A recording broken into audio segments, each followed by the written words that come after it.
Here we are on location in Atlanta, Georgia for this week's Ask Ron from the Quick Start Real Estate School. And joining Ron this week once again is the infamous Wolf couple. Hey. So, question number 1 is from Raymond in North Carolina. Hi, Raymond. He says, it's a little lengthy, so we're going to have to listen closely. I have a seller that was very interested in seller financing. He had to discuss with his wife, and we spoke again today. He wanted to know if the term is up, do I buy? I said if a tenant buyer does not buy, then they, the seller, can extend the term or list with the realtor. I was on the spot and I didn't know if this was 100% true. Is it true? It's obviously true they can extend the term.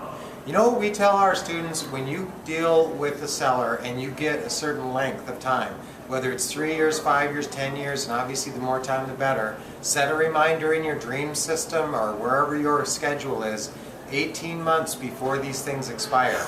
18 months before they expire, we call the buyer. We ask the buyer, hey, Mr. Buyer, are you just about ready to qualify? Have you been working on your credit? And if they look like they're going to qualify, we hold their hand and make sure they get it, they make it by the end. Because you don't want to have this end and not have the buyer qualify. Now, if the buyer doesn't look so good at that point, we'll call the seller and say, hey, Mr. Seller, could you give us an extension? And a lot of times you've been paying on time and they've forgotten about it, they don't even care. So they'll give you an extension a lot of times, so that's good too. And then the last case scenario, if 18 months out there's no way that buyer's ever going to qualify, you can put somebody else in that house or sell it for cash. Wow. That was a long answer to a short question. All right. Let me tell you what I heard, Raymond. It sounded to me like you're answering questions that would only come up if you talk too much and start telling what you're going to do with the house. You shouldn't have any conversations about tenants and what they don't buy. If that came up, it's because you said something about what you're going to do with the house. I'm just assuming here.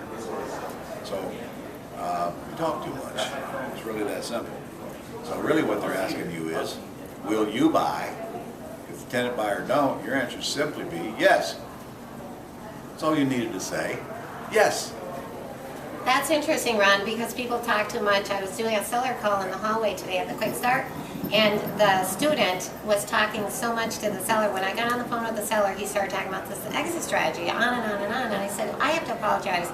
My partner, let me just explain this in a very concise way. I think he was a little, I don't know how to talk too much. Oh yeah, my partner talked too much, and let me explain it in a concise way.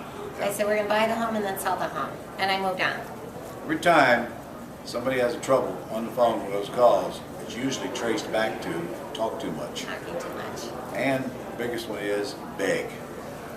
Beg, beg, beg, beg, beg, all over your voice. I'm going to say, if I have to say this every week till I'm through with Social Security, if you want to fix this, you've got to record your practice calls and play them back and figure out what you're doing wrong, because you're not going to fix it unless you record it and play them back. Listen to the recording. That's some noisy students. And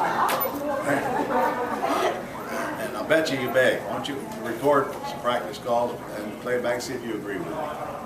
Yes, and the more you role play, the more confidence you get, the less begging. So role playing is very helpful. Correct, it is. Okay, so Raymond has another question. His question is an example question.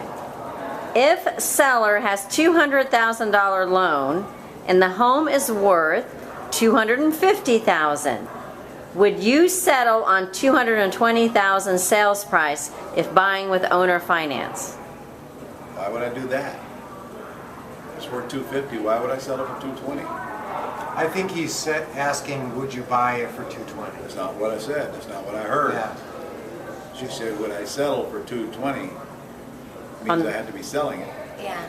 Is that what the question is? He said, would you settle on $220 sales price? So I think he wants to know, he would buy it for $220. Oh, buy it for $220. Yeah. Well, And it's worth $250 and there's Sure. $200,000. Sure, if I got terms on it. Oh, yeah. Good terms on it. Yeah. And then he says, if the seller agrees to take in monthly payments and you agree on $1,000 monthly, does the payment decrease the loan by $1,000 a month because you have a you have to factor in interest? Well, that all depends on how you set it up and structure it. Because it depends if the 1,000 is PITI or not. If it includes taxes and insurance, then probably less than half of it is going to go wind up to the seller. And now, does the seller have to have interest, or will they just take the rest in principal? This has to be discussed before you go writing the contract. The answer is whatever both of you agree upon. I know one thing, if you get a $1,000 payment on a $250,000 house, we don't need to worry about all that other crap. Because you're going to get a big spread on it. You're probably looking at somewhere between $1,600 to $2,000 rent on that house, which is a nice monthly cash flow. Now, I'm assuming here that you're going to buy it with little or nothing down. So you're also looking at a nice big non-refundable option deposit when you put the time buyer in, at least $25,000. So this looks like a good deal all the way around, actually.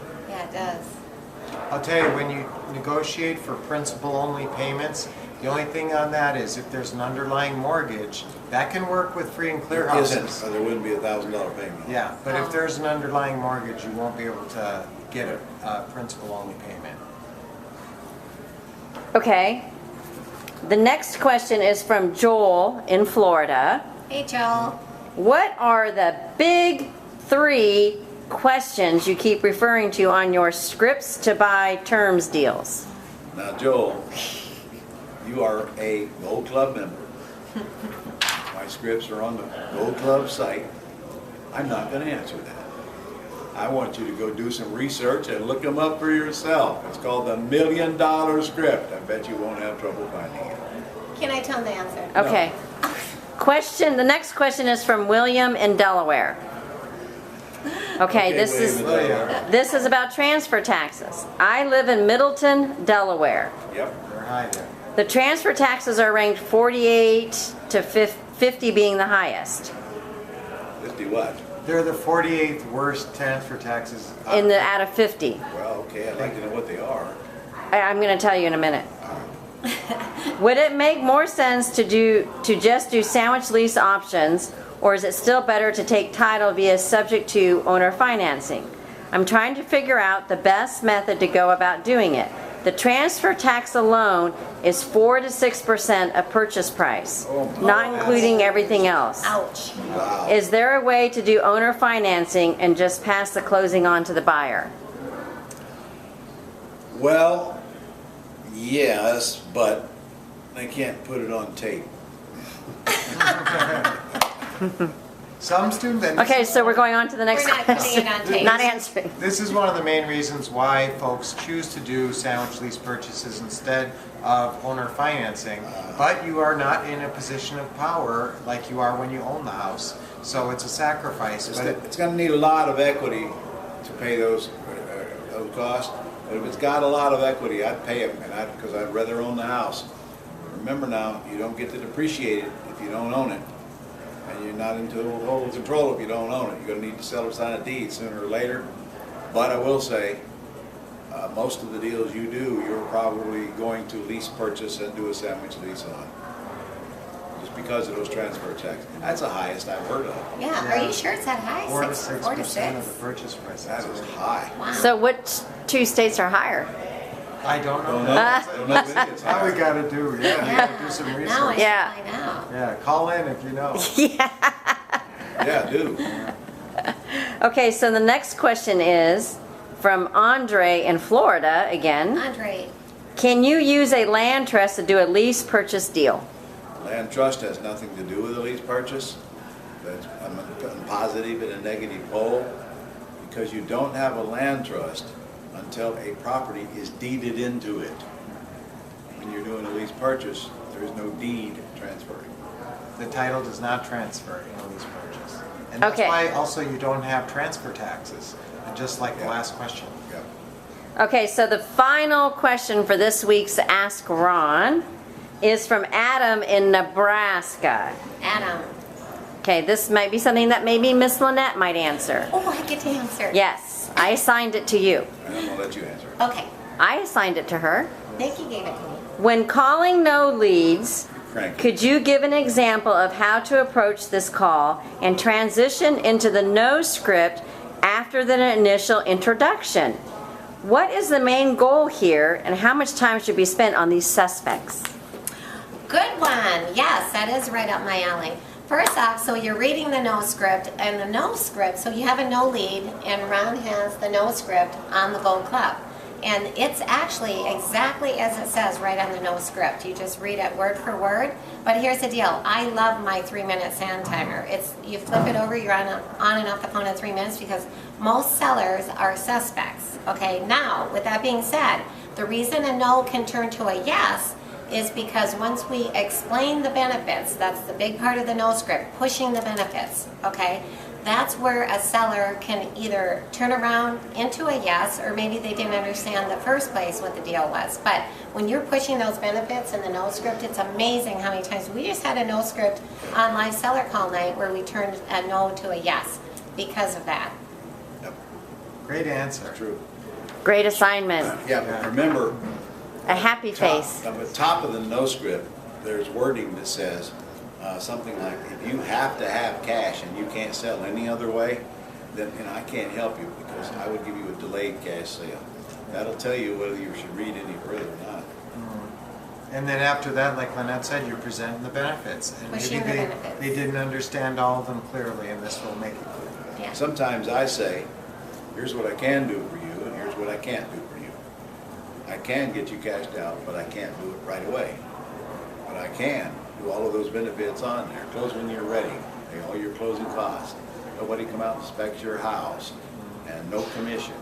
And when you do get paid off, you'll be net more than any other way you can sell your house. And I'll make your monthly payment until you get cashed out. That I can do, but I cannot give you cash right now.